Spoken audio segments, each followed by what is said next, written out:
Are you ready? Starting now? Oh, now you just messed it up, you knob. God, you know that the shit that we go through for this, huh? I know. Fuckers better appreciate it. When we started, we were just like, yeah, we're just going to do this, man. You know, shoot our wad into the wind and see what happens. What's the title of this podcast again? I don't know. I don't know. Something with a penis, I guess. Right. Our fucking faces are everywhere now.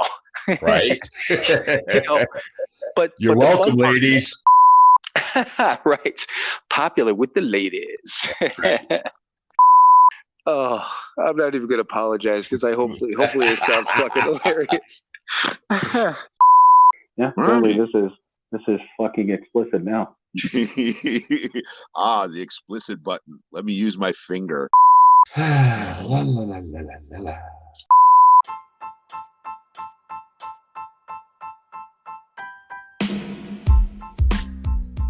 It is time for another episode of Sober, Not Mature. And that episode starts now.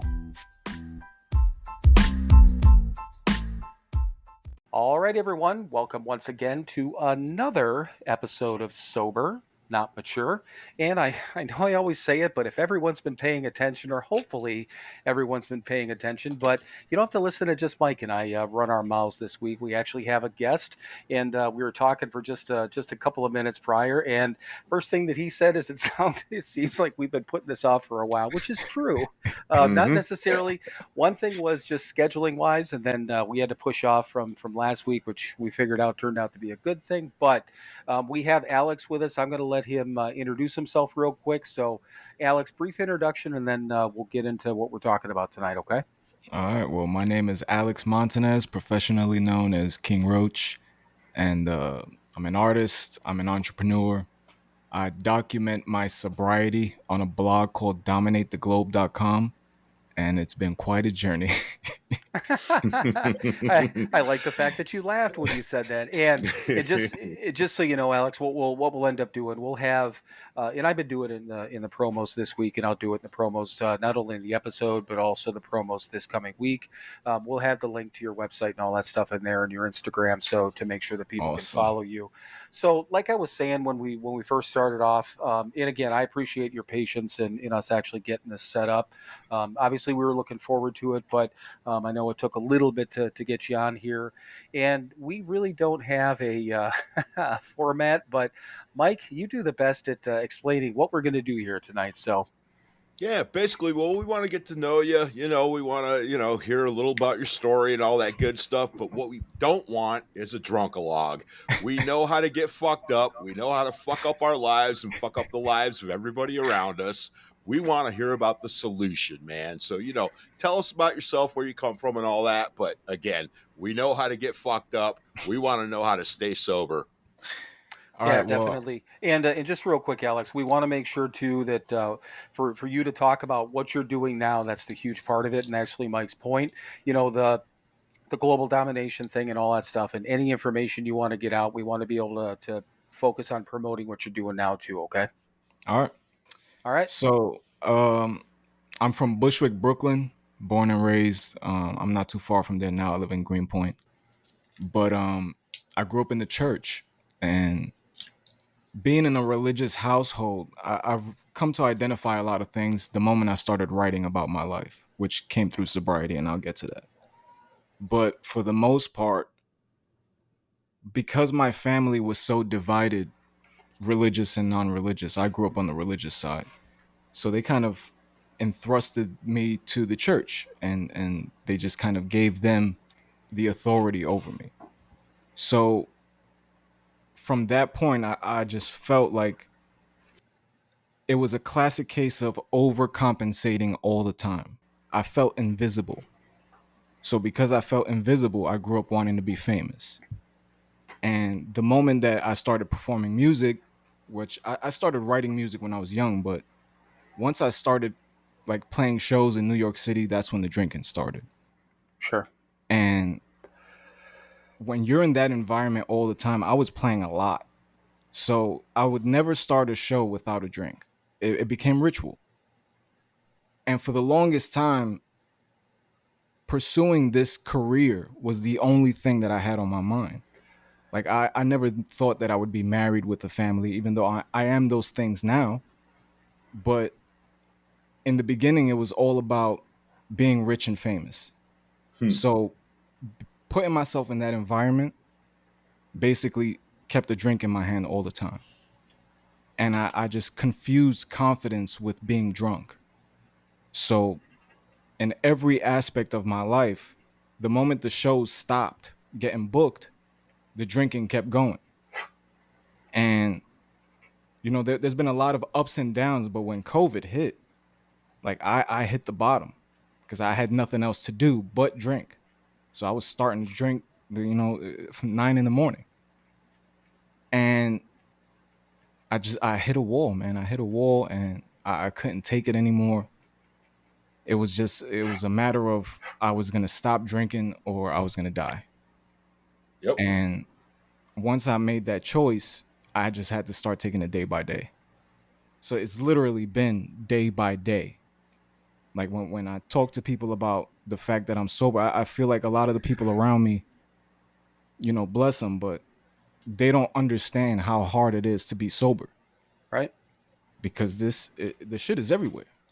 and I'm in Brooklyn. So just in my radius, within a 10-block radius, there's at least 12 bars, 2 liquor stores. Every deli sells beer. And I was a beer guy. So once I stopped drinking, it took a while for me to, want to document my life. And it started out as a project that I wanted to do just so that my daughter understood what I did with my life in case anything happened to me. And the more I started writing, the more things just started to click.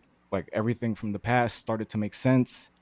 I started to see that every bad thing that happened to me, that story started with a drink. Right. So once I started putting all those pieces together, I want to say I got my life back. Like I've achieved things that, while I was intoxicated every day, seemed like a pipe dream. Right. And it's only been through sobriety. So when my people see me on Instagram and they see me that, I may not be as social as I used to be, that's because I'm working. I'm keeping myself distracted. Like I rather overwork than just sit around and wonder what life would be like if I had another drink. So that's where I'm at right now. I think things in my life are amazing. And for the first time in a long time, like I wake up appreciative of my life. Like, right. And I've never had that before. Before it was always, oh, I'm not rich, I'm not famous. Yeah, right. I need more. Yeah, that's our problem, man. Yeah. We want more always. We don't sit there and we're not grateful for the things that we have. So that to me, that's been the biggest. And in the entertainment aspect, Dominate the Globe, Global Domination Productions, my company, all that is amazing. But it's therapy for me to write about what I'm dealing with every single day. And in a way, it's entertaining to people, but at the same time, it's more valuable to me as just a diary, just to document what's happening with me every single day, what I'm feeling, Right. what I was thinking about, what I got accomplished. And I'm able to see on screen, like, if you look at all the stories that I wrote before I got sober, they're all grim. It's all like shadows, silhouettes, and me standing in a corner because I was fucked up. And Yep. and now it's just like, oh man, I was just with this person. I was just at this festival, and I feel like I'm living again. And I didn't think I could get that. I thought I was too lost. And a lot of people think they're too lost, and that's the problem. Yeah, So absolutely. you said you got sober during the pandemic. What's your, I mean, just, to get it out there for everyone, what's your sobriety date? I got crazy during the pandemic. Oh, okay. That's when I lost it. Okay. That's when I was drinking all the time. I got sober March 1st, 2022. So I just hit like 510 days or something like that. Okay. Nice. Yeah. And go ahead. No, I was just going to say that it's a I was going to say, well, yeah, just going to say it. It's a common story. There's a lot of people that there were people that were, maybe problematic drinkers, prior to or on that verge, what people call quote unquote gray area drinking, prior to the pandemic that, kind of went off the rails because to your point, they had nothing better to do. If I were still drinking during the pandemic, but I mean, Mike did too, but Mm. he was working the entire time and so was I. But um, who knows where my life would have been had I still been drinking? My job situation might not have been the same as it was. I guarantee it wouldn't have been. But there's also other people that went off the rails for a little bit and then got sober during the pandemic, which again I think that's kind of crazy. Only from the fact crazy in a good way because it's that isolation and stuff like that people were able to do it. But the other thing that you said, which kind of hit with me, you said that obviously all the things that you're doing now, number one, starting off with trying to document it for your daughter and stuff like that, which I think is super cool, and then obviously just using what you're doing as a form of therapy. It just made me think of it when, well, two things. When Mike and I started this, it was on a whim, and it was for ourselves. It was very selfish, and we just wanted to get together and talk, But we didn't necessarily call it therapy, but we called it is in a sense, but it became part of our recovery process. So that's the one thing. And then when you said as far as recording it, and obviously that recording these things for your daughter, there's some episodes that we've recorded and a couple that I know Mike's real proud of, and I am too. That our mom passed away in October, I'm and sorry to hear that. well, thank you. I appreciate that. She had this long drawn out illness, and it just kind of came to a head at the end of October. But we did an episode that Friday after she passed, and then kind of a follow up the one after that. And those two episodes, I'm super proud of because I don't know. I mean, talking about what we went through and kind of telling people that hey, you can get through anything if you got some sort of a process in place and a program in place, but it's I never would have had the opportunity to be able to relive that if I want to and listen back to that and so I never lose track of how I felt and what I did, and it's kind of cool to have that. I mean, we have that now, because we have all these stories out there, and it's cool to know that we've got some of this stuff documented, and maybe some of this stuff, Mike, we we don't want to have documented, but yeah, fucking, we said it anyhow. Right. With me, everybody didn't, it didn't make sense to everybody until recently. So my entire life, I've always filmed myself just doing dumb shit, whatever it was, music, you trying to make a movie, whatever it was. So I had all these videos, all these MP3s of old recordings, and they were just kind of sitting around. So I'll just backtrack a little bit. My dad passed in 2020. Okay, sorry to hear And that. thank you. And when he died, it was soon after that me and my brother, we was just kind of looking at each other and was like, yo, if we're gonna do anything like with our lives, we got to do it now. So that's when we started Global Domination Productions. Before that, I had so many like just cheap one day companies that I would put together just to freelance some graphics. And I had always, for lack of a better phrase, I had always been poor. So I had to learn all of these different trades in order to even compete in the industry. So with music, it wasn't just about music. I had to learn graphic design so I can do my own covers. I learned, web design so I can design my own stuff. I learned, how to engineer music and how to mix and master. So all these things I had in-house. And I never had like a true platform to just kind of put everything out there. So when we started Global Domination Productions, it was kind of on the heels of my dad's death, but my dad had a lot of demons. So when I decided like I was gonna go all in with this company, I didn't let go of the demons. Like I brought those demons with me. So for the first few years of running this company, I was a complete alcoholic. And it was basically affecting every single business decision that I was making. And even beyond that, like when the industry is so intertwined with your life, like this idea of success, because this to me it started as a kid when I saw Bill and Ted's Bogus Journey, one of my favorite movies of all time. When they go in the time machine and they get back to Battle of the Bands and they start shredding that Kiss song, like I fell in love with the idea of the pop. I'm a wrestling guy, so the crowd pop, that's what I dedicated my whole life to chasing. Mm-hmm. So everything that I wanted was for the pop. So once we started getting in line with the business and all those demons that, I brought with me started affecting everything that I was doing, that's when the company stopped mattering. That's when everything stopped mattering. And it just became a downward spiral. And Right. then somebody that I know, I don't want to get too detailed. It's in the blog, but somebody that I know became a Hollywood superstar. So watching that, it was just one day I was here with my daughter watching a movie and I see his name across the screen and it's like, holy shit. He's like, he was right there with me all these years. And I was so caught up in the idea of making it that I forgot to master any craft. Right. Right. So when did you actually start the company? Was that back in 2020? That was 2020, yeah. Okay. So before that, I was in radio for over a decade. I was on AM, when me and my boy. So I'll backtrack a little bit. Story time. You guys look like music guys, so you might appreciate this story.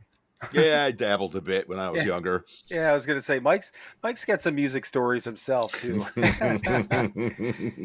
So when I started performing, it was all singer-songwriter stuff. Just me and my guitar, and I was just going out to different cafes, different bars, and I would play these records. But when I first started in music as a teenager, it was doing covers. So growing up, covers was always a part of the routine. One of the bands that I would always cover was Incubus. So whenever I sang Incubus, people would always tell me, yo, you sound just like Brandon Boyd. So I started covering Incubus. Whenever I'll post like YouTube videos, I'll do a little Incubus. Whenever I was doing live shows, people would request Incubus songs.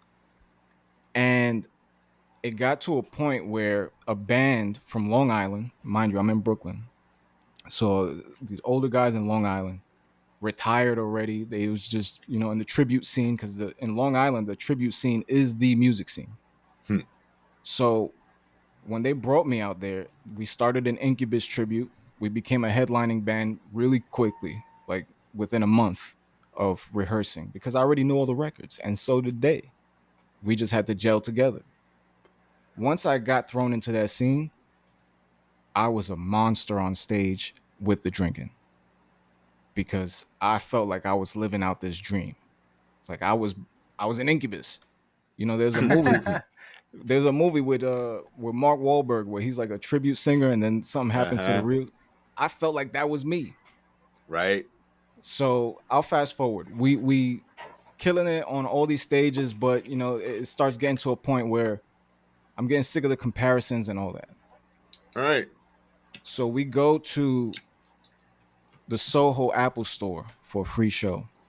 Me and my brother. I had all these flyers printed up, and it was going to be an enormous thing. I was going to hand out all these Morning View flyers promoting our next gig. And we just so happened to land on the place in the line where Incubus was entering the venue. So I hand them flyers. We got this all on video. It's all on the blog. So I'm on like cloud 9. We go inside. Everybody's going crazy. iTunes is recording this show. And in between songs, in between performances, everybody's yelling something out. So me, I'm buzzed because I had a few drinks. I yell out Morning View tribute. And somebody like 5 feet away from me yelled out, "Be original." So in that moment, everybody in the room started to laugh. Mm-hmm. I'm sure even Incubus laughed. And it was such a crushing moment. Like I walked away from that and I wanted to do something completely original that no one could ever make me do that again, make me feel that way again. Right. That's when we started But in Roach show. Me and my boy, we started a radio show. I was heavy. I had just gotten, expelled from the church officially because I was pursuing this dream. And you can't do that when you're Jehovah's Witness. So going down the rabbit hole, I started to just put everything into this podcast. So we started a podcast back in 2012 before it was really mainstream. And within a month, we were getting, written about by different platforms. Within a few months, I was booking celebrities on the show. And I was doing this all from my living room. So that again, all this is documented on the blog because I just had all this shit, in folders. So I had to list it chronologically and write the stories out to explain exactly what the hell happened. Because during every episode, especially the early episodes of Bud and Roach Show, you could hear how fucked up I was. You could hear every bottle that I was opening. And that was like a constant theme throughout my entire career. And I never could recognize that. Right. I could never see that. Everybody would tell me, yo, you drinking crazy, bro. I'm like, nah, bro. Because it became such a dependency. I couldn't be King Roach without being fucked up. Right. I thought I wasn't entertaining. I was just, the antisocial guy. I like being in the dark. I like playing, retro video games and watching classic wrestling. I cried when Hulk Hogan came out and they gave him a standing ovation. That's the kind of person that I am. I can't be in the same crowds that I was in when I was drinking all the time. Right. So one of the things that I've had to battle a lot with is the fact that I love people so much, especially the people in my story, but I have to love them from far now. And that kills me. It's like I can't just go see my people no more because most of the time they just doing what they got to do. And they've always done that. And I could never tell nobody, yo, you don't do that around me. Right. Because I'm not that person. But at the same time, everybody got to understand, now that I'm clear-minded, now that I'm King Roach without the alcohol, now I'm doing things that we said we was going to do 10 years ago. That should have been done 10 years ago if I would have made this decision earlier. So the more that I write in this blog, the more that I reach these new plateaus in my life, the more I look at that past life with disgust. It's like I don't look at drinking anymore and be like, damn, I wish I could get. I don't think like that no more. I can't. Right. Yeah. I got too much going for me. And I wish that everybody could just wake the fuck up. Because there's a reason there's liquor stores on every corner. Right. If everybody was activated, come on, we'd be living in a different world. Yeah, and we've actually talked about that. I mean, off and on quite a bit. Mike and I have, and the thing of it is and you always say it about the bar stool, Mike, right? Can't do what with a bar stool? Drag We somebody cannot off, right? drag them off of bar stools. That's not mine. That's the big book, man. Right. Well, I said you say it. I didn't say you. I should be clear on that stuff. Literally, and if you've listened, anyone who's listened to us for even a couple of minutes, we say it all the time. We're completely honest. There's not an original word that comes out of our mouth for the most part. If they're personal stories, that's fine. But all these little quotes and things that we have and things that we know, we've absorbed and or stolen from other people in a good way. but yeah, it's the thing of it is, and then I look back at both of us were in our 40s. Mike was 43, I was 41. We had different paths from where we came from, and different people and that sort of thing, but literally had kind of like the same trajectory.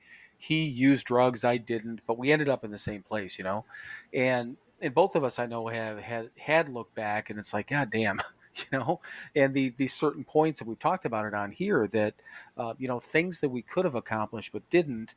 But then again, if you think about it, and we're huge proponents of this thought, is that all of these things that we went through, regardless of what they are, all the alcohol abuse, all the tragedies, all the missed opportunities, all those things we can actually use now in either a platform like this, or we can use it trying to help out a buddy of ours, or whatever it is. I mean, these tragedies, if you want to call them that, in our lives, actually turn out to be assets, right, Mike?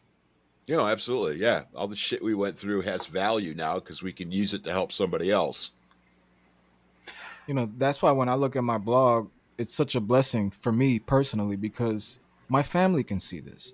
Right. It's just beyond. I've gotten messages from people, especially overseas. There was a recent message that I got from someone in Australia that said how inspired she is because she saw it through. I used the Quit Drinking app to kind of track my sobriety. That's how I was able to stop. Because before, I tried so many different times and it was always an excuse to drink. I would always find an excuse to drink. Mm-hmm. I remember one of the last things I did, I convinced my wife to let me do I called it the W plan. And it was just the weekends and Wednesdays. And it started out as the weekends, but I couldn't make the whole 5 days without a drink. No.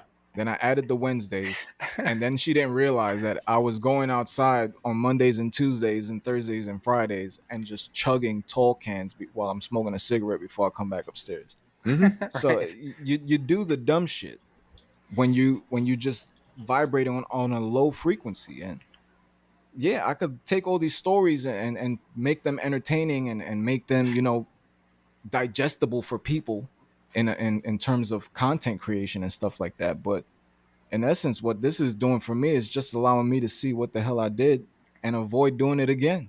Mm-hmm. And it's as Right. simple as that. If you could see what you did and you could see where you fucked up, you won't do it again.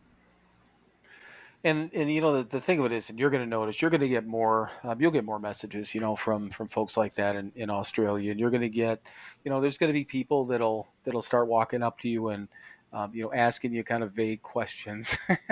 So, what did you do, and what have you been up to? And they start asking different things, and they're like, you're a totally different person that I saw from a year ago, and then 2 years ago, and then 10 years ago, and you're going to get those people that this whole thing.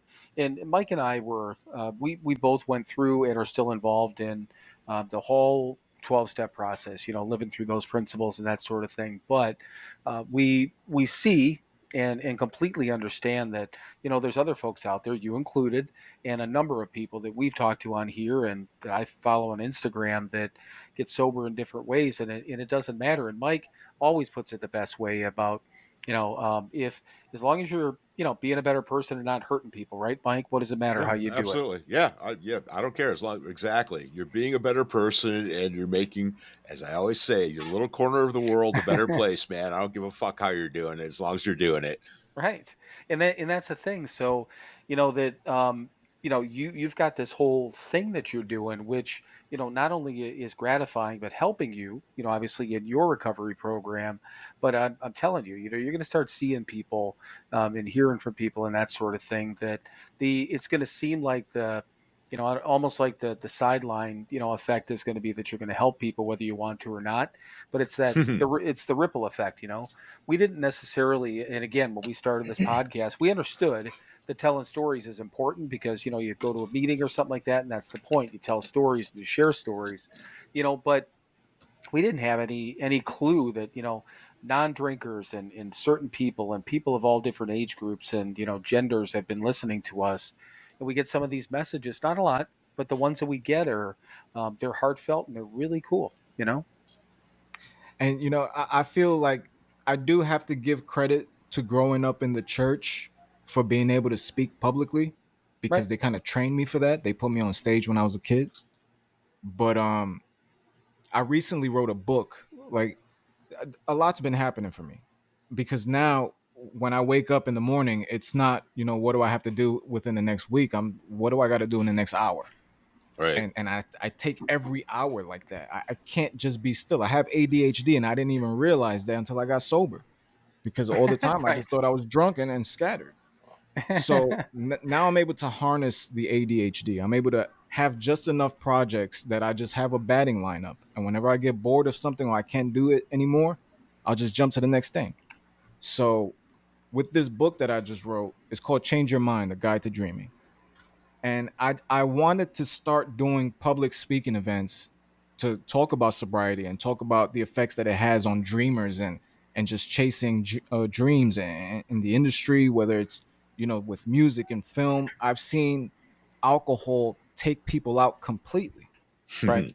over and over, and I want to start speaking to that on a public forum. So this book that I have, it's available on Amazon, but there's a direct link on dominatheglobe.com.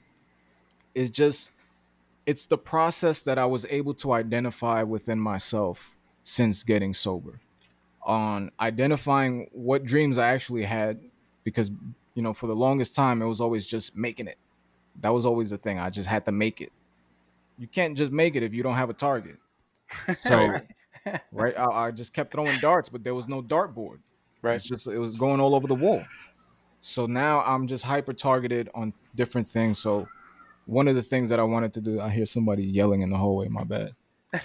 Well, here's the thing. So again, if you've listened to us, and everyone that's listened to us for a bit knows it, we had fireworks. When was that? A few episodes ago that we had fireworks on Mike's side of things.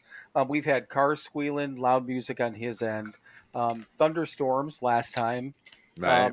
I'm staying at my sister's house right now because I was down here when our mom was going through her stuff. She has 3 dogs. They make an appearance almost every episode. Right. And, there's all these different things. We had another guest with a dog that was just, and the thing of it is, we don't care because we don't edit any of this. Everything that comes out of our mouths is going to be on the recording. So yeah, we don't cut any of it out. So yeah, I cleared my throat before and thought I had it on mute. And I'm like, yeah, whatever, man. Oh well. I'm like, fuck it. Yeah, there it is. So yeah, everyone, when you hear that that cough before, that was me. I thought I hit the mute button. I didn't. No, but that's what actually, there's studies that show when people listen to podcasts, if you just act natural and feel like you're in the room talking to your friend, they'll listen more. Right. Than if it's structured like news outlets and all that. People don't want to listen to that. They want to listen to this. Right. Yeah, exactly. Yeah, I don't want to listen to that shit. Well, and Mike's favorite, I want to say favorite line. It became a part of our intro, but it was like the middle of the road episode that we did, middle of the first year, and you could repeat the line, Mike, about the wad. Oh yeah, we started this thing, man. We shot our wad into the wind to see what fucking happens. Yeah, that was his statement. He said that because we were doing that. We were recapping the first 6 months of episodes, and he's like, "Yeah, when we started this, man, we're just like we're going to shoot our wad into the wind and see what happens." And I mean, it's a very graphic, but perfectly visual way to put it. And I'm like, okay, that's literally what we did. We didn't know, but and that's why we tried to keep. There's certain things that we try to stay a little bit on point with some things, but I mean, for the most part, I mean, yeah, it's just us. Whatever comes up, comes up. Conversation, man. That's all we do. Yeah, we talk. That's where the magic is. Right. Exactly. Well, and actually, speaking of magic, I don't know that our little promotion is any magic, but should we take a little break here, Mike? I believe we should. So hey man, you know what? It's been a long motherfucking week. Stay tuned for more of this nonsense right after this word from our sponsor. Hey everyone, it's your friends at Sober Not Mature. Hi there. And, yes, it's both of your friends this time. Hi Mike, how are you? I'm well. How are you, Bill? I am doing well, but we do have a purpose. We actually usually talk about our one website, but we actually have 2 websites now. So two websites in one. All right, so everyone knows we still have the podcast website that is www.SoberNotMature.com, and we just launched the store website, so we also have that. Do you know what the website address is on that one, Mike? Of course I don't. It's pretty easy, Mike. It's www.SoberNotMatureShop.com. But from the podcast website, you can still hit the store link and get into the web store, or you can access it from our Instagram page through the highlights. We've been posting quite a bit about it, and we'll continue to do that. But do you know what's on the second website, Mike? Well, there's a store. There are products that you can purchase for you and your loved ones. Well, Mike, do we still have merchandise? We have merchandise. Well, we got T-shirts and coffee mugs and all kinds of crap. And one of the coolest parts, we also do have all the recovery books from Hazelden, which is kind of a big deal. That is a big deal. At least for us. So all the books that we read, God Grant Me 24 Hours, the Big Book, the 12 and 12, all of those books are available for sale on our website. And They once are. again, that store website is www.sober. Trying to help, man. I know you are. You're not helping, though. Okay, now I got to say www.SoberNotMatureShop.com. .com. Visit that today, or visit the podcast website, which is, again, the podcast website. So www.SoberNotMature.com. did you just say sober but not mature? Yeah, sure. Write that down. Yeah, like fucking mush mouth or something. All right, everyone, you've suffered enough with this, and we'll get back to what we were talking about previously. So visit the websites, though. All right, everyone, welcome back. Sorry about that. I just 9 times out of 10. So here's the other thing, Alex, that I try to hit you'll hear the ending when we get up to it, but going into that break, I try to give him his space, but when he fucks up, it's really hard for me not to laugh at him. And then he can't stop it. He usually tells me to fuck off and tells me how long of a day he's had. Right. So somebody called us and said we sounded like a old married couple or something like that one time, I think, and it was well, fuck them too. Yeah, fuck every goddamn one of them. You don't like it, fuck off. On the old Bud and Roach show episodes, there was this one particular episode in which I had closed a partnership with Reverb Nation. So within a matter of a few hours, they blasted a campaign for guests to submit to be on the show to about 4 million people. So I was literally just clicking refresh all day and just watching the numbers on social media go crazy. So by the time we got to broadcasting that night, we was broadcasting live. Right. I forgot to patch in the audio for the guests. So we did this whole thing where I'm just celebrating and we're toasting live on the air. And when we started to bring on the guests, nobody could hear them. It was just like a major blunder. But yeah, shit like that happens all the time when you're recording. Right. Yeah, and I mean we've been relatively lucky. We've had a couple of, let's just call them snafus every once in a while, but I mean it is what it is. We don't edit out any shit, and it's a lot more fun that way. But yeah, so again, with you got your company, you got your book, and I was going to ask you, but I'm glad you said it. So these sort of things, that the book, obviously what you're doing with this, and we're going to keep going forward, but I just want to repeat it again. Everything is on your website, links to everything if they want to get to you and the book and everything else. So just repeat your website again for people. Yes, dominatheglobe.com. Perfect. And I will have that again. I'll have it in the description for the website or the episode, but also on the promos. But I think it's in Mike and I, we decided when we first wanted to have guests on that, I mean, yeah, we want people to talk about their stories and what they're doing sober. But the other thing is that the coolest part about, or one of the cool parts about being sober, is everything that you've been talking about up to this point is, what you've accomplished in a relatively short amount of time, in sobriety, which is cool, and things like this give people motivation. That's number one, in my opinion. But the other thing too is that, people do some really cool fucking shit in sobriety, and we always want to be able to help people do that and promote it. So, so how did you start this? Because you're on like a tour right now, correct? Or no? Or just doing podcast run? I was doing a little podcast run. I wanted to brand it a tour because I wanted to do overseas podcasts too. But, everybody has a different reaction. I actually got a few people respond to me saying, I haven't been sober long enough. Really? And I was taken back by that because I was like, at this point, I was already more than a year sober. So I'm like, is that not considered long term? I thought 3 weeks was long term. It was difficult to get past the first month without shitting myself. Yeah, there were definitely points in my life where 3 hours was a long fucking time between drinks. So yeah, I didn't get the reaction that I thought I would get. I got a lot of hate, but I'm glad to be on your podcast.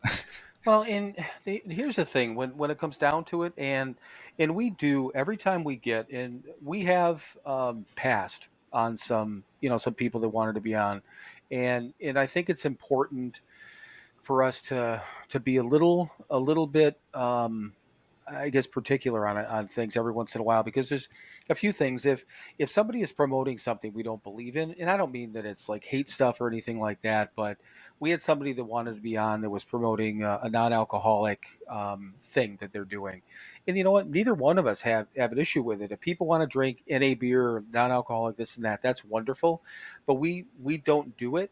So we don't want to try to, promote something that we wouldn't use or that sort of thing. And we just figured it, certain things like that we've just passed on, but we do look at sober time only in the sense of, figuring, okay, the person is sober. We want to know that, because that's the point of this podcast. But sometimes even if somebody has been, and again, relatively new in sobriety, which is fine, it's more so about how the person carries themselves, what they're doing, and that sort of thing, right, Mike? I mean, that quality is Oh, there. absolutely. Yeah. I mean, I can name right now on my hand, people with, 10, 20 years sobriety, man, that they're fucking assholes. Yeah, and we don't want to talk to them. We don't No. want to talk to them on here, Nope. I But don't want to talk to them in real life. I'm sure as hell not going to talk to them on here. right. Well, we were talking to somebody, and I can't remember who it was. It was within the last couple of months. I don't remember, but the one thing that, and this is my honest to God opinion, I enjoy being around individuals that and spending time and watching individuals that are somewhere between that 1 to 3 year mark in sobriety. And the reason for that, it's like watching when, and this is not meant to be a bad thing, but when you watch a small child that's learning something, and they're super excited about it, it's the same type of thing. You have more people in 1 to 3 year range, usually have more motivation, more excitement, that more of that gleam in their eye and that sort of thing. And I'm not saying that I don't care about my sobriety or that Mike doesn't care about his. And again, relatively speaking, yes, we've been sober for 13 years each, but that's a long time, but not long, compared to Right. some. But Yeah. there's the thing of it is that I don't have that. I'll be honest with you. I don't have the same excitement I did, when I was, 1, 2, 3 years sober. I also don't necessarily have to work that hard, because everything that I do, and I know Mike's the same way, everything that we do to stay sober has just become part of our lives. It's like walking, it's like Right. breathing, it's like all those sort of things. And part of it, we do take for granted, and that's the bad part. But the other thing is just it's embedded with us, which is cool. But then again, we don't have that fire in us like folks that are, again, that 1 to 3. So that's the other thing. Somebody is new-ish, or early in sobriety, and it is doing some of the shit that you are. Those are the people we want to talk to. And I feel like I agree with everything you just said.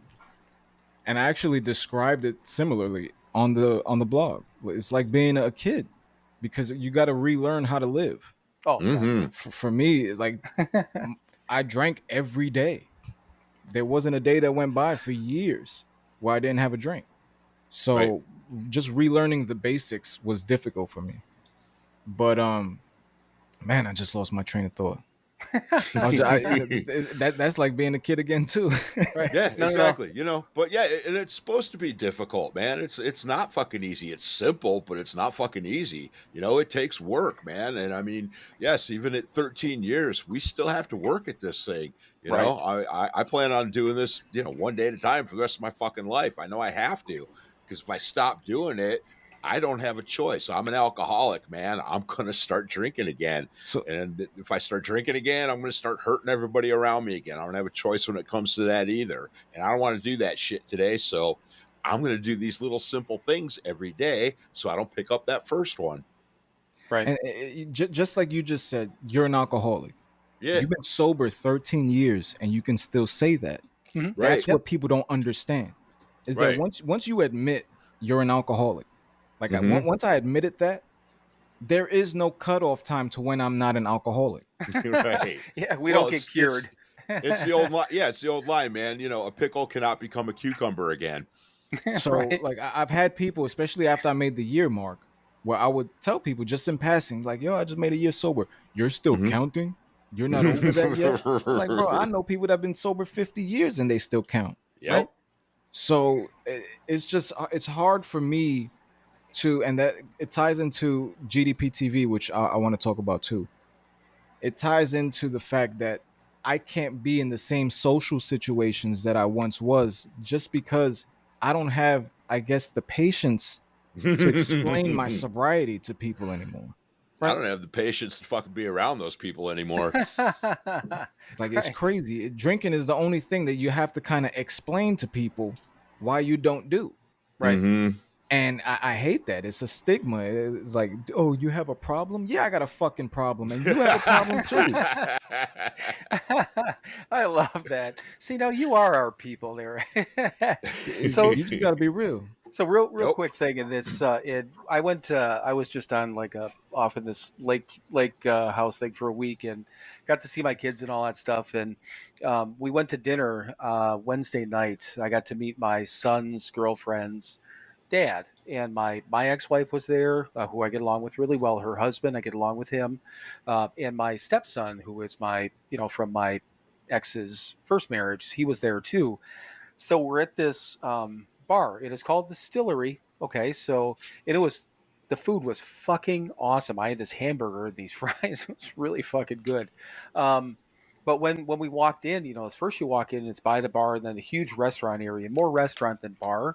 But definitely, it's you see on the menu like ask us about our whiskey, and all whiskey signs up and this and that. I drank whiskey. So the lady comes up, hey, drinks for everyone. Everyone's getting old fashions. That's a big Wisconsin thing, and all this different stuff. And I mean, everyone there knows I don't drink, so it wasn't a big deal. But everyone had a couple of drinks. Nobody gets weird or out of hand. Including my kids, my son and my stepson. They're all of age. Everyone's being responsible. But I'm like, can I have a Diet Coke? Which it was funny when she asked me. She's like, you need another refill? I'm like, I'm good. She's like, this one's on the house. And I'm like, really? I said, fuck it, go ahead and bring me one. But it's just super cool. But in that situation, easily when I was, God, probably even maybe when I was still in Cleveland, Mike, I didn't even want to go to a bar for any reason. Right. Probably until I was like 2-3 years sober. That would have, had they suggested a place to eat, I would have said, can we go someplace different? When I was like probably 3-4 years sober, Yeah. it took me a minute to get comfortable. Now, here's the other thing though. I would not go into that bar by myself. If I was good, I would go back there for food if I was in the area, but I'd call ahead and I'd walk in and I'd grab my food and I'd leave. I have no fucking business to be in a bar unless I'm with a group of people that are my family and they're safe and all that sort of stuff. But it's a weird thing because I thought about that because you were talking about being around different people. I don't hang around with the same group of people, friends, and stuff like that I used to hang with. But everyone, and Mike's part of our family, so just about everyone in our family, not everyone, but a majority of them drink responsibly and they can handle themselves, and as Mike says, get up and take care of the kids in the morning. So Fucking weirdos. I know, yeah, fucking weirdos. I mean, it's different when they can't handle themselves. Right. Yeah. But then it's a whole different situation. Oh, absolutely. Yeah. I mean, I'm still friends on Facebook with, a bunch of people from my past and stuff, but there's no way in hell I'm hanging out with those people. I'm just not. I have no desire to. I mean, they're great people and they do what they do, and they're my age and older and a little younger some and whatever, but again, they're living their lives and it's great, but they still do what they do, and it's like I fucking have no desire to hang out with those people. I've got friends now that that are sober, and those are the people I hang out with when I hang out with people, which isn't real often. And one thing that I do daily is meditation music. I listen to meditation music all day long while I work. Right. And to me, I get to view my life. It's almost like I said this on another podcast too. It's almost like having an out of body experience every day.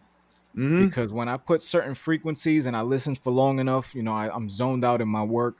Right. It's almost like I leave my body and I see myself doing all these things, and I'm able to judge what I'm doing. I'm able to see things that I wouldn't be able to see first person view. And it's allowed me to just transcend all the distractions that used to consume me on a daily basis. Right. Social media, like I still do social media, it's an addiction too that you got to kick too. Like Oh Right. yeah, it's a big absolutely. addiction too, but it's also necessary for business right now. Right. Right. So when you're in this industry, especially as content creators, you got to constantly be out there. I see you guys constantly posting Right. on the social media channels. You guys know that there's a lot of work to be done, Oh yeah. Mhm. and a lot of that forces us to interact in ways that we wouldn't normally interact with people. But for me, I mean, it all comes back to just using this platform that I have to inspire anybody who is willing to go and visit it. Like, initially when I first put the blog up, and it's a membership platform too, so you need a VIP account. Then I made the VIP accounts free. You just got to, make an oath. Say that you're going to quit Right. drinking. Use the code quit drinking and you get the account free for lifetime. So you could track my day to day if it helps you get sober. And that to me is like that's better than any social media, million followers, likes, all that shit. If somebody, Right. just one person, come up to me and say, "Yo, I read something that you wrote, and that shit changed my life." That is all the validation I will ever need. That's the pop that I've been chasing. Right. Yeah, Yeah. that's why we're doing this shit, man. Right. One fucking person gets something out of this. We've done something good, and that's all that matters. And it was it's still it's because literally and Mike 100% honestly admitted when we started this that he had zero expectations, none. None. And I did. I had like, oh, let's see, and then I get excited about it, and I'm watching numbers, I'm doing this, I'm doing that, and then finally again, and that's another thing we talked about on that, like that 6 month mark, is that we had started to hear from again people who are non-alcoholic, no, not problem drinkers, no issues whatsoever, that are getting something out of it because it's helping them in their normal lives. We're getting some messages, we're getting these different things, and it's like, shit, man, that's, you're right, man. I like the way you put that too. That's the pop. It is. But and it is. I mean, it's that we have. If here's the other thing, if Mike and I did not have fun doing this, we wouldn't do it, and Nope. we've already said that, and even if we knew we were helping people, whatever, if we weren't enjoying ourselves, because that would take away the point. I think people could tell if we were just fucking mailing this in, and it wouldn't, then we wouldn't reach anyone. Nobody would listen anyhow. So why fucking do it? But you've got to have a little bit of, again, that passion, that enthusiasm, something, some reason to even bring yourself up to a microphone every Friday night. And Mike has said it plenty of times, and there's been times, shit, even tonight, I had a wonderful week, super fucking relaxing. But I got back at like, I don't know, 4:30, and picked up my pizza on the way, and I'm unloading. I took all my shit with me, so all my fucking shit's packed. I'm like, fuck, I got to unpack like everything just to get all my shit so I can record tonight. And then I'm getting tired after I ate, and I'm like, but I would never just say, you know what, fuck this. I don't feel like doing it. Well, at least not today, right, Mike? I don't know. I'm fucking here, and I was real close to it myself about an hour ago. Yeah, I mean, a lot of times we'll come into this and we're tired in life and let it, whatever, but all that shit starts to disappear as soon as we start shooting some shit back and forth, especially when Yep. we have an individual on. So you mentioned something, and I don't remember the initials of, was it TV thing? GDP TV. Okay, talk about that. What you got there? So basically, back in the day, I used to do a lot of events. I was a big event planner. And that's because I used to perform at all these different venues. I would build relationships with the owners. Then they would just give me the venue to do whatever I wanted. So back in the day, I had a film festival in the city called Sunday Night Screenings. Every Sunday, I would screen independent films from filmmakers in the area at a cafe in West Village. And it went through a lot of different variations. But like everything else, these were things that I needed to have a drink before to be able to do because I just couldn't stand being in a room with everybody. So now, since getting sober, a lot of those little events like Sunday night screenings, I kind of turned to virtual reality. So I've built, you know, interactive movie theaters for Sunday night screenings is one of the platforms on GDP TV, where GDP TV itself is a curation service. So under my umbrella, I have different niche experiences that are all virtual reality based. You can go in with your friends, you can interact with the content, you can interact with each other. But basically, everything that I was doing back in the day with real venues, I'm doing now in the digital world. And it's all available. It's all free on dominatheglobe.com. I have Sunday night screenings, new theaters with 48 new films every week, Sundays at 8 p.m. Eastern time. Then I have Slam Global for all my wrestling fans and, you know, my wrestling people. We got interactive facility every Tuesday, 8 p.m. Eastern time. And She Loves Battle Rap, which is dedicated to my homegirl that passed away, who I wrote about in the blog. She died from cancer. So all the proceeds from that particular experience go to the American Cancer Society. Nice. So all of that's available on dominatheglobe.com. So these are all movies that, you know, you've come across and then you have them available to people, or where does all the content So come from? basically, when you spend a lot of time, you know, by yourself listening to meditation music, you start getting ideas. So I basically built a series of robots that help me do this. Okay. So I pull content. I have a curated pool of about, let's say, I got 10,000 movies on a spreadsheet. And I run the spreadsheet through a series of bots that basically produce this virtual reality theater with different random movies in each screen. So I believe Sunday Night Screenings has 40 screens. So every week, it's all directly from YouTube embeds. Okay. So, but when you go in the theater, it's like a video game. You control a character. You can chat with other characters. You're moving around. You got a body, and I mean, it's a crazy experience. It's through the Voxels metaverse, and I hate saying metaverse because people cringe when I talk about metaverses because they don't really understand it. I don't really understand it. I know how to use it, but I just don't understand it. But I just call it a 3D website. Right. So you go, and every week there's a brand new 3D website with all these different awesome movies from independent filmmakers.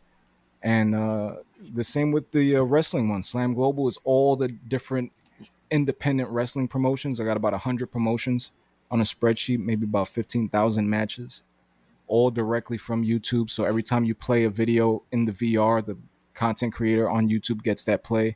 So you're actually helping the filmmakers.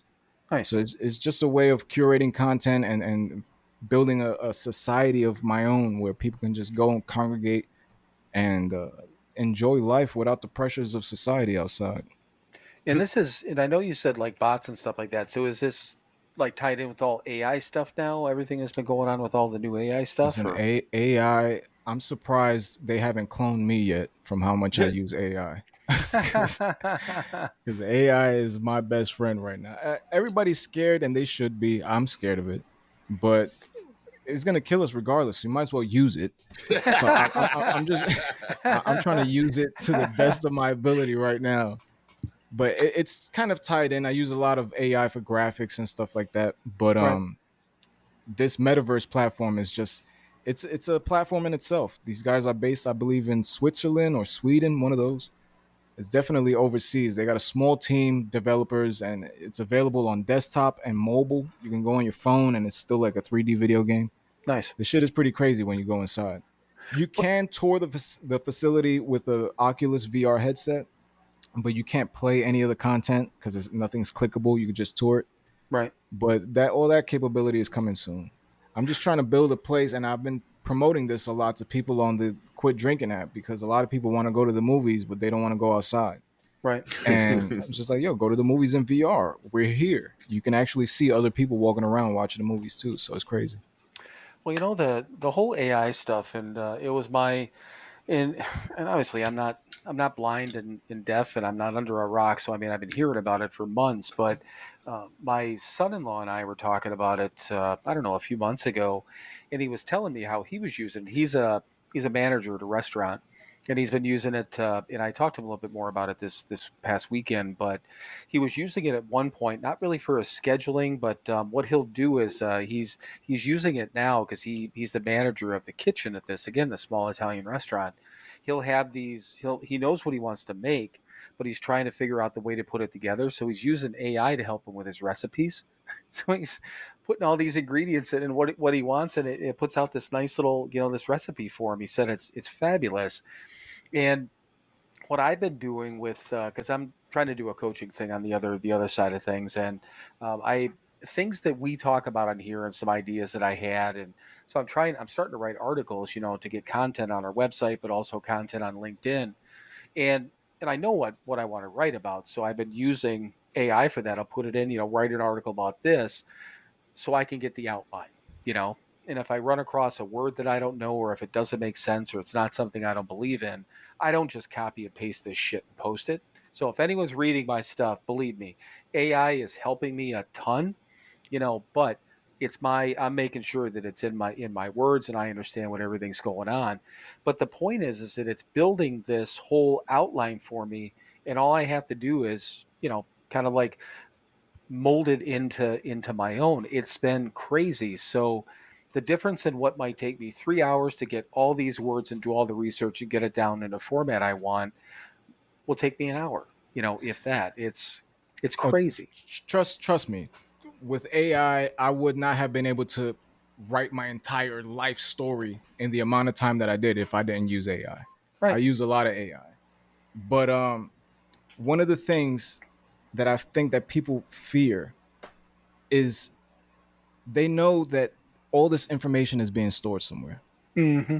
And they'll tell you in certain aspects, like there's the open AI playground where they say at the bottom, we're not using this to teach the model.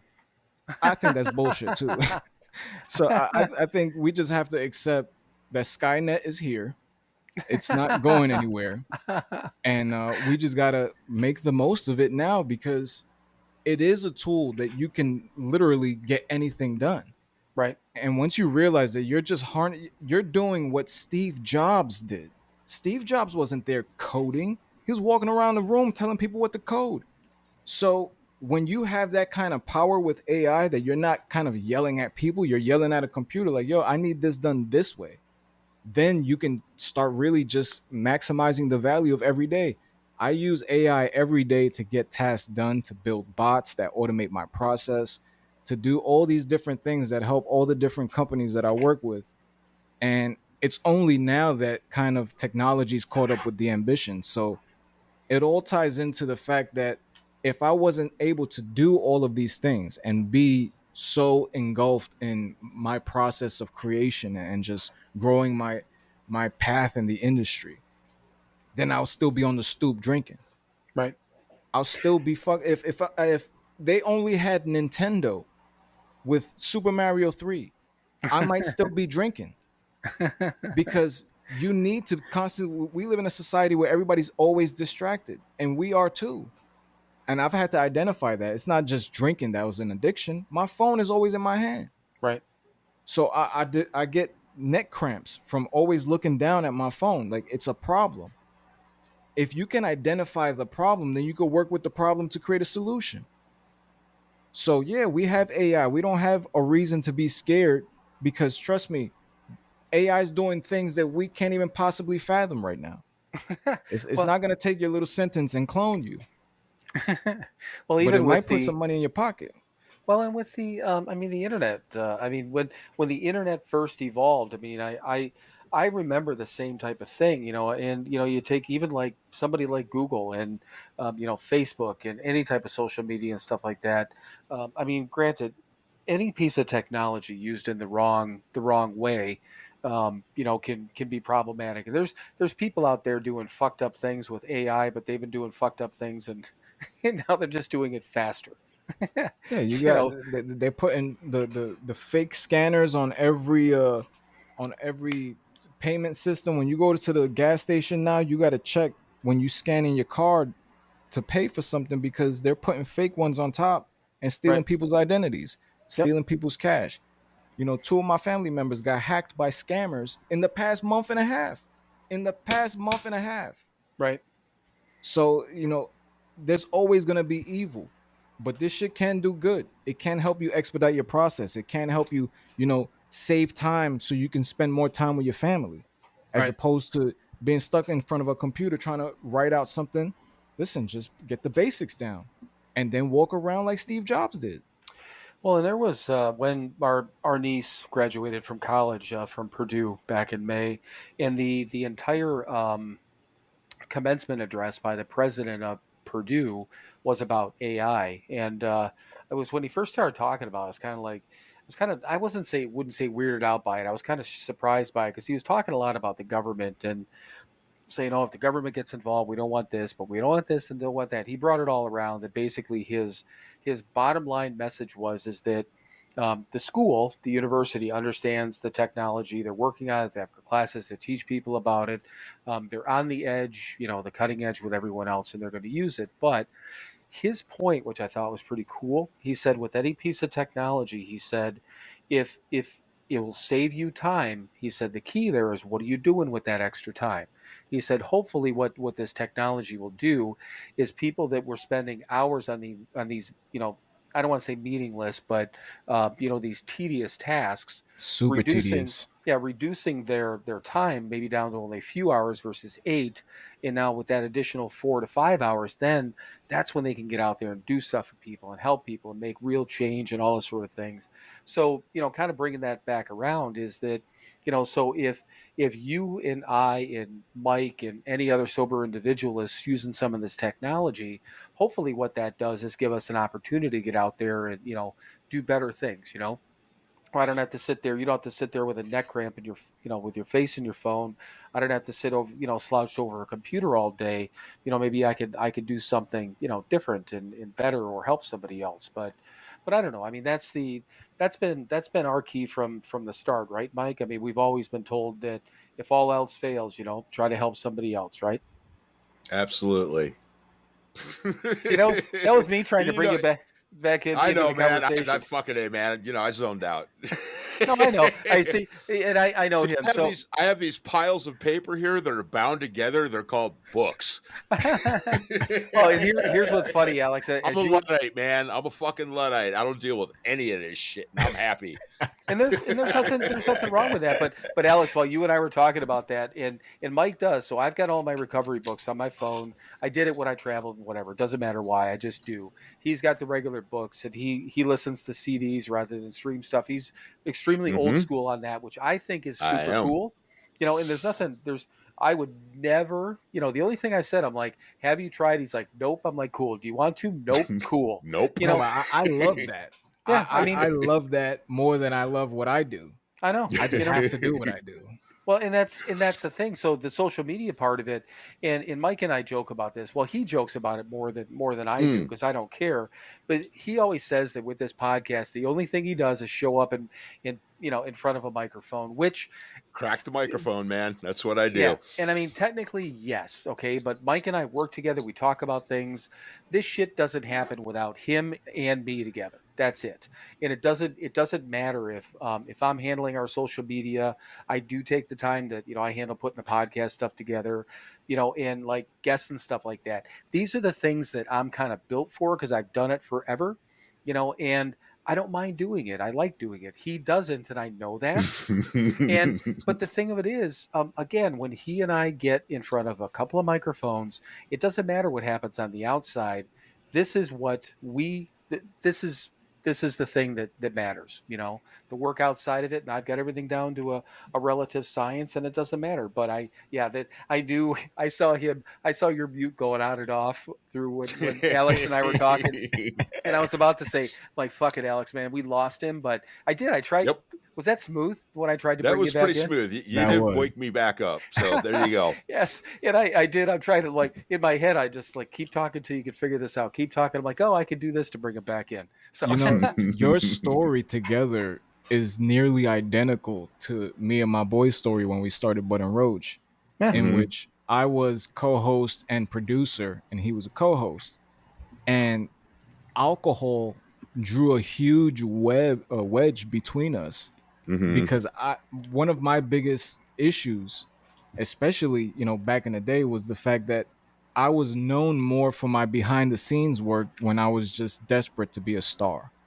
Right. So every time the production value would increase and I would get all these accolades behind the scene, it was kind of like a stab because I wanted to be the guy.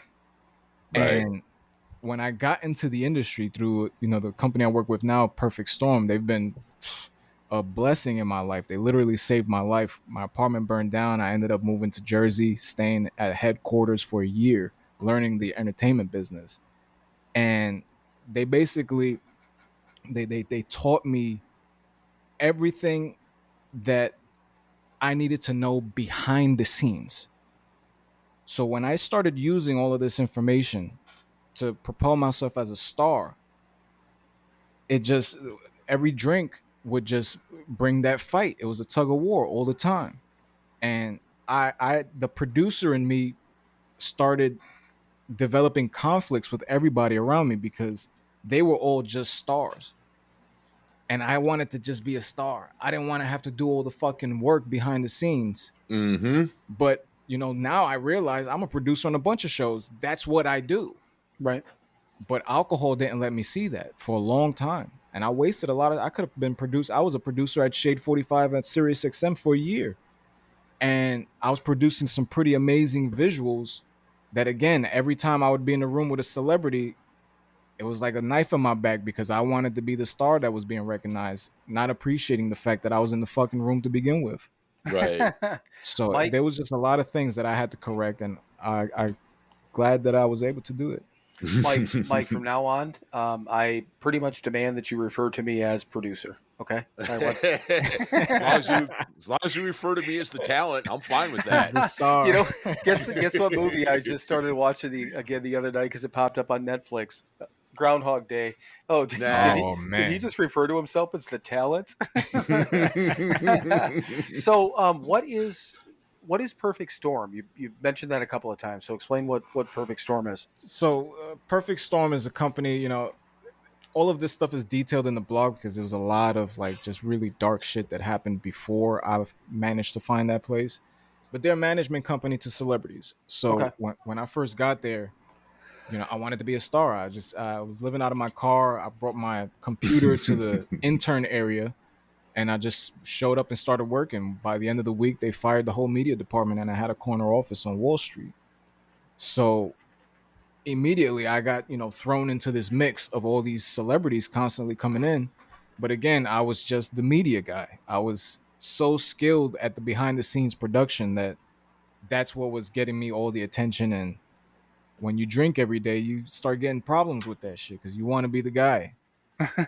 And Storm, he's my mentor, man. I can't say enough good about him. He waited. I'd say he waited. He didn't realize this, but the day that I made a year sober, he visited my house for the first time. This is somebody that I hadn't seen in years. And he asked me to be creative director of the company again. Nice. And it was like the universe was just getting me back to where I knew I was, and I fucked it up before. And now I'm in a better place, so I'm not gonna fuck it up now. Right. If I'm in the room with all these stars, at the very least, I know that my family's gonna eat good. Right. And you're in the room. Yeah. Fuck, man. I don't. How many people aren't in that room? Exactly. I couldn't appreciate that before. Right. Oh yeah, I know. Yeah, I was. That shit was so lost on me. It's probably before. How old are you, man? 37. Okay. Yeah. Right. Yeah. So you're basically my daughter's age. Yeah, and, almost my daughter's age too. Right. Yeah. But yeah, so I mean, I was living in fucking LA in the late 80s, and then I ended up moving to New York. I lived in Chelsea for about a year.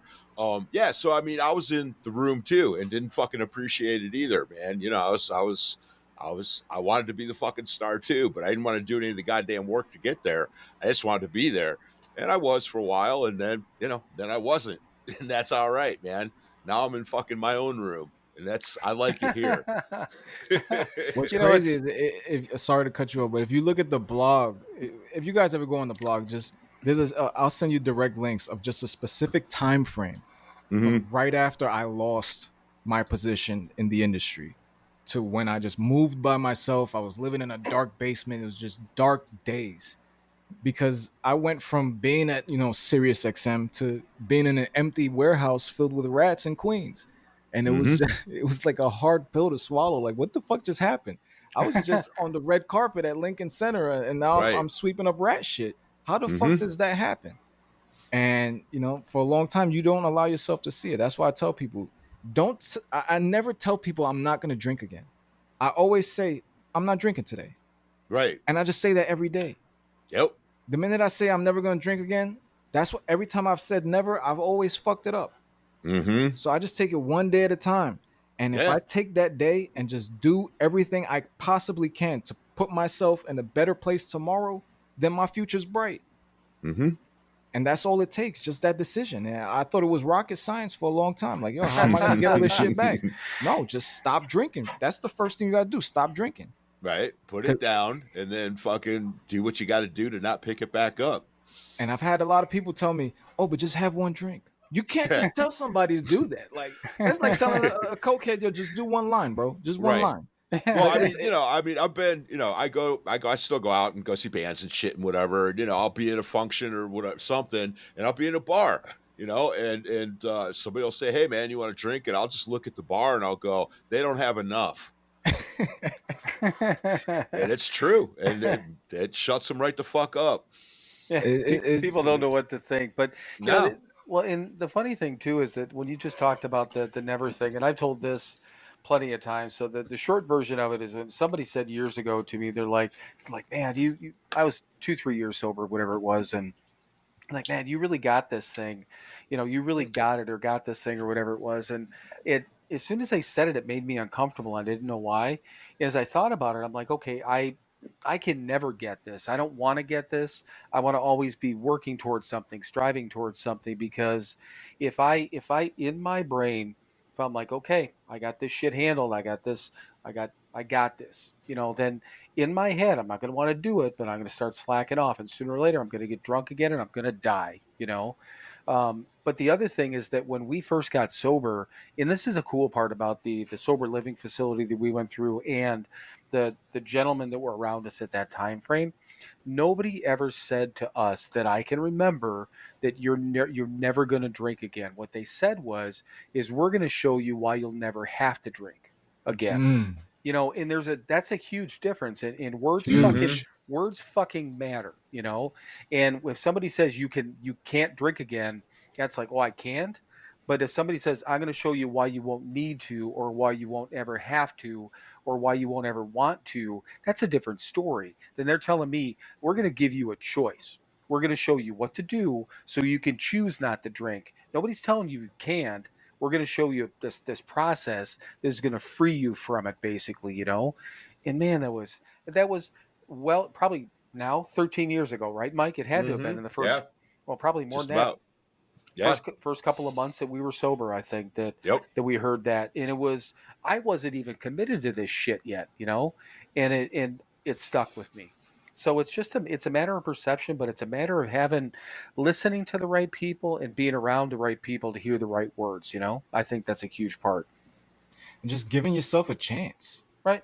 Like, give yourself a chance to be exactly what you wanted to be before you started drinking. And I feel like I've finally realized that now. All these things that I'm doing, whether it be, the website, the blog, these are things I did as a kid. And once I started performing music and I started drinking and I started getting laid and I started going out, that's when I just completely forgot who I was as a person and just became this character that I was playing. Right. And it wasn't always King Roach. I branded myself multiple names over the years. And ever since I tried to just develop this persona that was going to make it, that was fearless, that, if I felt invisible as a kid in the church, this guy that I created, he's Superman. This guy gets all the women. This guy, he sings all, like, I created that monster. And for the longest time, that monster was tormenting me instead of anyone else. Right. So it was just like, that was the master, I had to be that person. And I the just cool feel thing like, for me is, this process that I've gone through. Now I'm a fucking person that I never thought I could be. It wasn't getting back to anything. I'm a fucking better person than I ever thought I could be. And that's a great thing, man. I'm this person that I couldn't even imagine before, and it's way better than anything I ever thought I could be. And it gets better every day. Yes, it does. Every day. And I think that's a huge message that, we heard a lot, and I think it's a good thing to continue to say, is that especially for somebody, if anyone out there is new or new-ish, and you're just stumbling along this fucking garbage, but please listen to something else along with this. Please don't try to stay sober just with us. But on a serious note, though, that everything that you're doing, if it's hard, it's difficult, it's impossible, or feels like that, you'll hear everyone say all the time that it gets better every day, and surprisingly it does. It doesn't mean that you won't have bad moments or weird days or anything like that, but I tell you, and Mike just said the same thing, shit does get better. It does. And just the natural endorphins that are released when I accomplish something feels Mhm. better than being drunk ever did. Oh God, yeah. Right. Like, and to me, that's why I tell people success is the small wins every day. And every day I just try to do something, even if I have, like, say, 20 minutes of life left in me before I just crash on the bed. In those 20 minutes, maybe I could jump on AI and do some crazy shit in 15 minutes that'll make tomorrow even better. So I'm always trying to maximize the value of time, because I don't want to be on this planet to be a fucking slave. I want to be here to spend time with my family. I want to, live Mhm. good. Because to me, when I was drunk, the only thing I could see was the bullshit. Right. Because that's all you in. You're knee deep in bullshit when you drink. I used to wake up every single day, and the first thought was, "What am I gonna fuck up today?" And Right. Right. now I wake up, and it's, "What am I gonna accomplish today?" And Right. that switch, like you said, language, that change of words makes all the difference, because now my life is on the upward as opposed to on a fucking free fall. Right. And you're not hurting everyone around you too either. So that makes a. And people are being motivated. Like, Mhm. I had at one point lost everyone's respect. I was the top guy for a long time. Then I just crashed. I lost everyone's respect. And now it's like I'm climbing even further than I was before.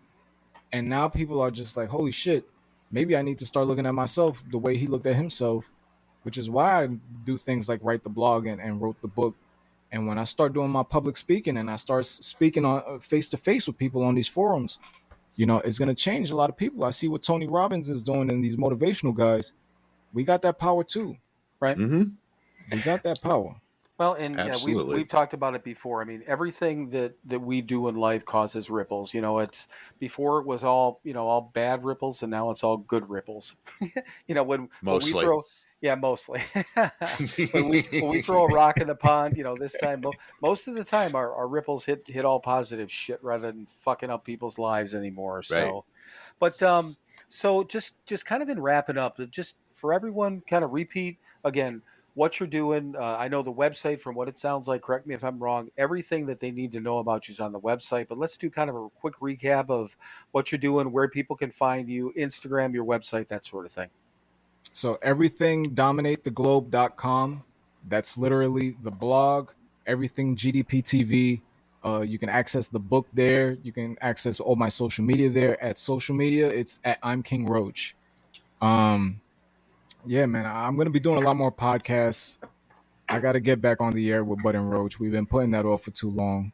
I just did a podcast last week with my boy from the West Coast that I haven't spoken to in years, and he was a regular on Bud and Roach, so he kind of lit a fire under my ass to get back on the air. Nice. So we got a lot of things in the works.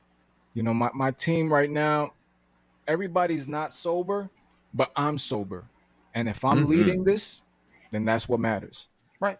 So to me, everything at dominatheglobe.com. Awesome. Well, Cool. Alex, I mean, seriously, it's been. I had no idea, because I mean, all the different things that you're into. I mean, we never know where a conversation's going to go. We certainly didn't realize that we were going to put Mike to sleep for a few minutes while we were talking about. I It's didn't all think right. we're I needed the nap, man. right. I didn't think The we were going to AI talk talk. about AI tonight, but fuck it. It is what it is. But seriously, thank you. Thanks for your patience and obviously getting to this point. And have you listened to the end of our episodes yet, or no? I haven't. No, Okay, so I've listened to a few on Spotify. yeah, he's Gotcha. he's giggling a little bit over there. Mike is, because Alex, you and I are going to quiet down. Mike's going to close us out, and then you get to hear how we do that. So, Mike, it is your turn. All right. Well, thanks, Alex King Roach, for coming on the Sober Not Mature this week. We really appreciate it. As always, everybody, be kind to each other, be good to each other, do something nice for somebody else this week. It's not all about you. And now it is that time, kids. It is time for you to fuck off. Then keep fucking off. Keep fucking off till you get to a gate with a sign on it saying you cannot fuck off past here. Climb over that gate, dream the impossible dream, and keep fucking off forever. So clearly you haven't heard that before, which is good. I like it. So, there's a story behind that, but yeah, we decided long ago Mike was going to end up with "fuck off," and then our sister gave it that meme, and it's one of it's one of my favorite parts of the entire This is podcast. another similarity with Bud and Roach show. We end our show saying we do the fucking. Nice. Yeah, and it's just literally when it was, I think it was like the 4th episode. Mike and I are talking, and I'm like, we got to figure out a way to kind of close this thing out. And he's like, the only thing that comes to mind is telling people to fuck off. Yeah. So we did that for months, and then our sister found that meme. So, but yeah, it's a lot of fun. But seriously, Alex, we appreciate it. Anything that you need, let us know. But people. Follow him, support him. All of his website information is going to be in the description. We'll also have it on social media, but definitely, again, we appreciate it. So, Mike, I love you, brother, and I'll talk to you soon. I love you too. All right, you guys. Thank you, guys. Everyone have a wonderful night. Bye. Pleasure, bro. Bye.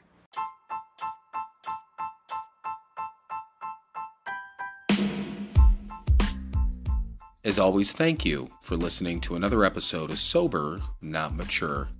To access all of our content and interact with us, please visit our website, SoberNotMature.com. Thank you again for listening, and we will talk to you soon.